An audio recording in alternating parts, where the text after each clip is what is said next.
Pernah kepikiran nggak?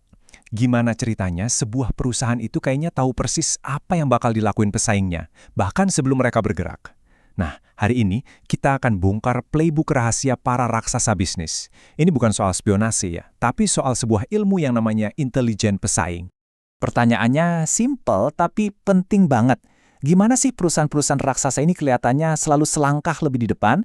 Apa mereka punya mata-mata? Atau jangan-jangan ada sesuatu yang jauh lebih canggih yang terjadi di balik layar? Jawabannya bukan kayak adegan mata-mata di film. Ini adalah sebuah disiplin bisnis yang luar biasa kuat. Intelligence pesaing, atau yang sering disingkat jadi competitor intelligence.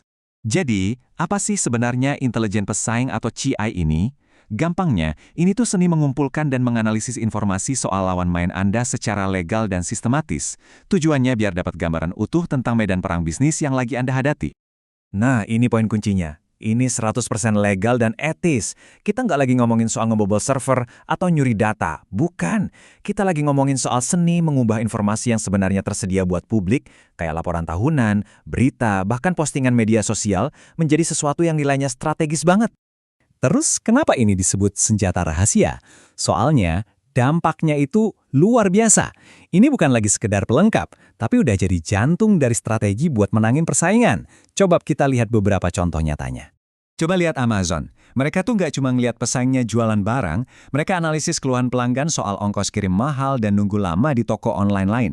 Insight inilah yang kemudian melahirkan Amazon Prime. Kerennya, mereka mengubah kelemahan seluruh industri jadi kekuatan utama mereka. Atau contoh lain, Netflix. Mereka mempelajari gimana HBO bisa membangun reputasi dengan konten premium dan bebas iklan. Netflix meniru formula itu, tapi membawanya ke platform on-demand. Mereka sadar, buat ngalahin Raja TV kabel, mereka harus nawarin konten yang setara atau bahkan lebih bagus, tapi dengan kenyamanan yang nggak ada tandingannya. Dari situlah, dominasi mereka dimulai. Intelijen pesaing juga soal kecepatan. Di industri ride-hailing yang persaingannya brutal, kalau misalnya Lyft ngumumin promo diskon pagi-pagi, Uber bisa langsung tahu dan sorenya udah ngeluarin promo tandingan. Kecepatan reaksi ini, yang pastinya didukung data real-time, jadi kunci buat bertahan. Oke, jadi gimana sih prosesnya di balik layar? Tentunya ini bukan sulap ya. Ada sebuah siklus yang terstruktur dan disiplin banget, yang bisa mengubah data mentah jadi keputusan strategis. Prosesnya itu punya 4 langkah kunci. Pertama, identifikasi apa yang perlu kita tahu. Kedua, pengumpulan datanya. Ketiga, analisis buat nemuin insight penting. Dan terakhir, implementasi ke dalam strategi. Nah, yang paling penting, ini bukan proses sekali jadi. Ini tuh siklus yang muter terus. Begitu selesai, ya mulai lagi dari awal. Jadi kayak mesin adaptasi yang gak pernah berhenti. Nah, biar lebih kebayang gimana siklus ini berjalan di dunia nyata, yuk kita bedah salah satu persaingan paling ikonik di dunia teknologi, Microsoft lawan Apple. Ini tuh studi kasus yang sempurna buat lihat permainan catur strategis di level tertinggi. Ingat kan, beberapa waktu lalu Apple itu bikin geger industri pas ngeluarin chip M1 mereka, sebuah lompatan besar dalam hal performa dan efisiensi. Apa Microsoft panik? Enggak. Mereka merespons dengan ngebut ningkatin performa di lini produk Surface mereka.